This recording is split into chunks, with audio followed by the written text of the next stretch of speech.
নমস্কার বন্ধুরা, কেমন আছেন সবাই? আশা করি সবাই ভালো আছেন। আজকের ভিডিওটা খুবই গুরুত্বপূর্ণ তথ্য আমি প্রোভাইড করছি। আমার কাছে কিছু ইনফরমেশন আসছে যেগুলো খুবই মারাত্মক। প্রত্যেকটা ব্র্যান্ডের গাড়িতে, মারুতি হোক কি হুন্ডাই হোক কি হন্ডা হোক, সমস্ত গাড়িতে বেশি ওয়্যার অ্যান্ড টিয়ার হচ্ছে। তার ফলে খুব তাড়াতাড়ি ব্রেক শুক হয়ে যাচ্ছে, খুব তাড়াতাড়ি ক্লাচ প্লেট ঘষে যাচ্ছে। এগুলো কেন হচ্ছে? আজ থেকে প্রায় ৪-৫ মাস আগে আমি একটা ভিডিও বানিয়েছিলাম ইথানল পেট্রোল। ইথানল পেট্রোল মানে হচ্ছে আখের রসের মিক্সচার, মানে হাইড্রোক্সাইড নেচার।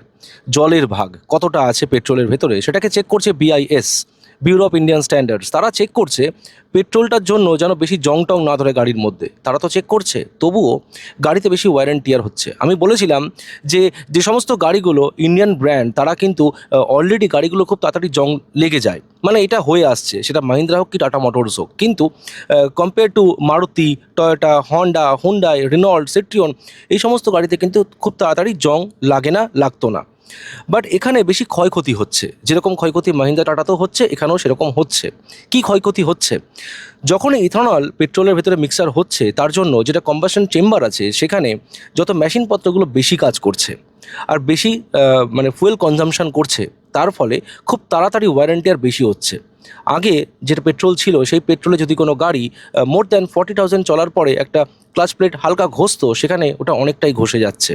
এটা কিন্তু আমার কথা না, এটা সমস্ত সার্ভিস ওয়ার্কশপে যারা রয়েছেন তাদের কথা। আমার অনেক বন্ধু আছে যারা কাজকর্ম করছে অল ওভার ইন্ডিয়া বলবো না, কেউ আছে গুজরাটে, কেউ আছে মারুতির অ্যাসেম্বল যেটা আপনার হাব আছে সেখানে, কেউ আছে নর্মাল ওয়ার্কশপে। এবার এই প্রবলেম থেকে আমরা কি করে বাঁচবো?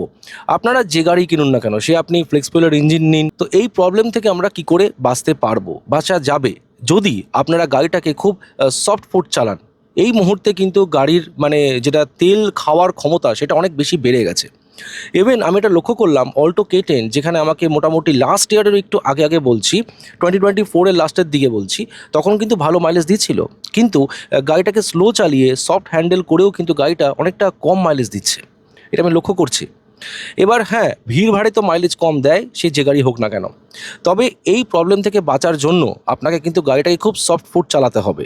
বেশি মোচড় মারলে হবে না, একদম আরামসে চালাবেন, কোনো অসুবিধা হবে না। কালকে একটা কমেন্ট এসছে, একজন কমেন্ট করেছে, রাকেশ দা আমার অল্টো K10 আছে, গাড়িটা মোটামুটি 3টে সার্ভিস হয়ে গেছে, তবুও মাইলেজ পাচ্ছি না।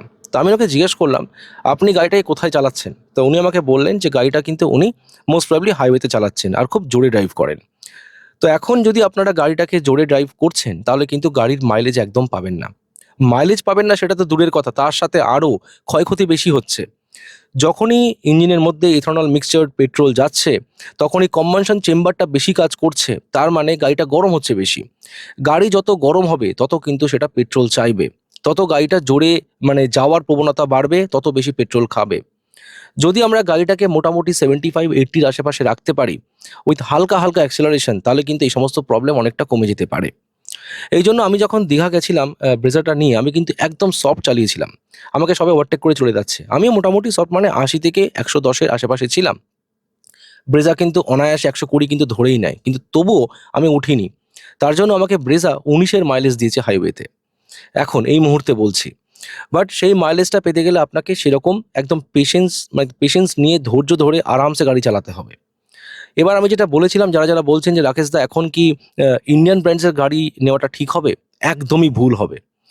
ইন্ডিয়ান ব্র্যান্ডসের গাড়ি কিন্তু, আমি কোনো ব্র্যান্ডের নাম বলছি না, আপনারা যদি নেবেন তাহলে নেওয়ার পর মোটামুটি 6 থেকে 8 মাসের মধ্যে রিয়েলাইজ করতে পারবেন। যদি আপনাদের কিছু এক্সপিরিয়েন্স থাকে তাহলেই বুঝতে পারবেন, নাহলে বুঝতে পারবেন না। কারণ একটা এক্সপিরিয়েন্স ড্রাইভার কিন্তু গাড়ির ইঞ্জিনের আওয়াজ শুনে অথবা ভাইব্রেশন দেখে বলতে পারে সেটার ভেতরে কি কি প্রবলেম হতে পারে ইন ফিউচার। এবার যখনই এই মুহূর্তে আমি যখন একটা টাটা মোটরসের কোনো গাড়ির সামনে যাচ্ছি, যখন ডিকিটাকে খুলছি, মানে এমনিতে তো ওই গাড়িটাতে আগে থেকে ভাইব্রেশন তো ছিলই, কিন্তু এখন যেন ভাইব্রেশনটা আরও বেড়ে গেছে। ইভেন যে কোনো 1.5 লিটারের গাড়ি, সেটা টাটা হোক কি মারুতি হোক, ভাইব্রেশন একটু হলেও বেড়েছে। কারণ যত ইঞ্জিন স্পেয়ার পার্টস একটু বেশি ফাস্ট কাজ করছে, ঠিক আছে? কারণ পেট্রোলে কিন্তু পুরোটা পেট্রোল নেই, ইথানলের ভাগটা অনেকটা আস্তে আস্তে বাড়ছে, সামনের বছর তো আরও বেড়ে যাবে। এই জন্য আপনাদের যে কোনো গাড়ি আপনি নিচ্ছেন, সেটাকে কিন্তু ভালোভাবে চালাবেন, সফট ফুড চালাবেন, তাহলে গাড়িটার টেকসই ভালো হবে, মাইলেজও ভালো পাবেন। মাইলেজের থেকেও বড় কথা টেকসই। এবার যারা যারা ভাবছেন যে গাড়ি কিনবো, তারা তারা কিন্তু অবশ্যই যে গাড়িগুলো ফরেন ইঞ্জিনিয়ারিং ইউজ করছে সেগুলো কিনবেন। একজন আমাকে কমেন্ট করে বলছে, রাকেশ দা হুন্ডাই আর মারুতি এটা তো ইন্ডিয়াতেই তৈরি হচ্ছে। তৈরি কোথায় হচ্ছে আমাদের জেনে লাভ নেই, সে গাড়িটার ইঞ্জিনিয়ারিং কোথাকার ইউজ করা হচ্ছে। যদি সেটা জাপানিজ হয়, যদি সেটা জার্মান হয়, ঠিক আছে, যে কোনো ফরেন যত কোম্পানি আছে তাদের ইঞ্জিনিয়ারিংটা অনেকটা অপটিমাইজ, অনেকটা বেটার। কিন্তু আমাদের ইন্ডিয়ান ব্র্যান্ডসের যত গাড়ি আছে সেগুলো ফল্টি, ডিফেক্টিভ, জং লাগা, মানে গাড়িগুলো চালালে পারে আমার তো সত্যি বলবো একদম অন গড বলছি, আমার একদম ইচ্ছা করে না।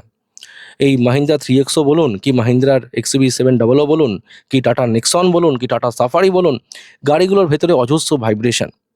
আর এই সমস্ত গাড়ি কোনো রকম এক্সপিরিয়েন্সওয়ালা ড্রাইভার, এক্সপিরিয়েন্স যার আছে গাড়ির সম্বন্ধে, সে কোনোদিনই এগুলো পছন্দ করবে না। হয়তো কারোর আছে, সে পছন্দ করে না। আমার এক কাকা আছে, ওনার স্করপিও ছিল, সেটাকে এক্সচেঞ্জ করে উনি 700 নিয়েছেন।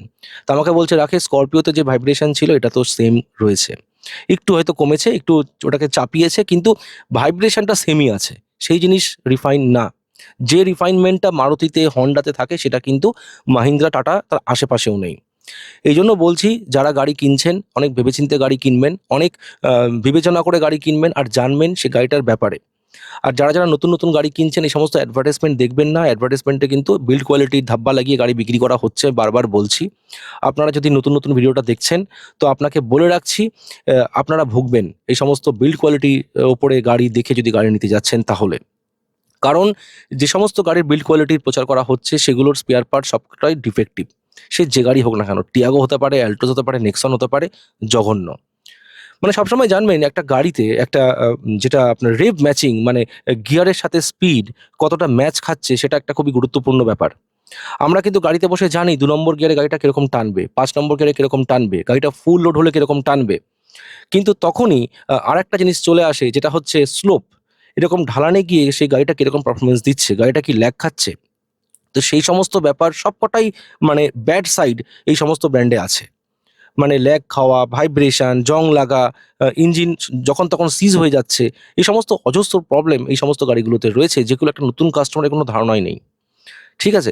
আর আপনারা এই সমস্ত যত গাড়ি সেকেন্ড হ্যান্ড বিক্রি হচ্ছে সেগুলো থেকে দূরে থাকবেন। এখন প্রচুর কাস্টমার যারা একটু এক্সপেরিয়েন্সধারী, তারা কিন্তু এদিক ওদিক করে, মানে ভুংচুং করে কিন্তু গাড়িগুলোকে সেল করে দিচ্ছে। তারা কিন্তু জানে গাড়িতে প্রবলেম কী আছে, আপনাকে বুঝতেও দেবে না। আপনি যখন গাড়ি চেক করতে যাবেন আপনি বুঝতেই পারবেন না। ভাববেন গাড়িটা তো নতুন দেখতে, বিক্রি হয়ে যাচ্ছে। উনি আপনাকে মিথ্যা কথা বলবে। বলবে যে, "না, আমি এখানে থাকছি না, বেরিয়ে যাচ্ছি। গাড়িটা সেল করতে হবে, আর্জেন্ট টাকার দরকার", এই সমস্ত বলবে। কিন্তু এই সমস্ত একদম কমন স্টোরি। এইজন্য পুরনো কোনো গাড়ি নেবেন না। যদি কোনো ভালো কোম্পানির ফরেন ব্র্যান্ডের গাড়ি পাচ্ছেন, যেরকম ফোর্ড, শেভরলেট, মারুতি, টয়োটা, এই সমস্ত গাড়ি নিতে পারেন, তবুও একটা চেক করে একটা ভালো একটা মেকানিককে সাথে নিয়ে যাবেন, চেক করবেন, তারপরেই নেবেন। বিনা মানে চেক না করে গাড়ি নেবেন না। আর ওরকমভাবে চেক করবেন না একদিনে। গাড়িটাকে ১ দিন, ২ দিন, ৩ দিন চালান, অনেকটা বেশি টাইম। ওনাকে বলুন, যিনি বিক্রি করছেন, "আমি গাড়িটাকে না চালিয়ে নেবো না। আমি এট লিস্ট 30-20 কিলোমিটারস চালাবো।" কারণ একটা গাড়িকে চেক করতে গেলে চালাতে হয়। এরকম ভগবান নেই যে গাড়িটাকে দেখে বলে দেবে কি খারাপ আছে। গাড়িটাকে অনেকক্ষণ চালাবেন, তারপরে বুঝতে পারবেন যে গাড়িটাতে কি প্রবলেম হতে পারে। ঠিক আছে? তো এটাই বলার ছিল। আপনারা খুব ভালোভাবে গাড়ি চালান, সফট ফুড চালাবেন, বেশি মোচড় মারবেন না। গাড়ির মাইলেজ ভালো থাকবে, গাড়িটার টেকসই অনেকদিন হবে। তো দেখা হচ্ছে পরের ভিডিওতে। যদি কোনো ডাউট থাকে, যদি কোনো অসুবিধা হয়, আপনার কোনো প্রবলেম হয়ে থাকে, অবশ্যই কমেন্ট করে জানাবেন। দেখা হচ্ছে পরের ভিডিওতে। Till then, bye bye guys, take care.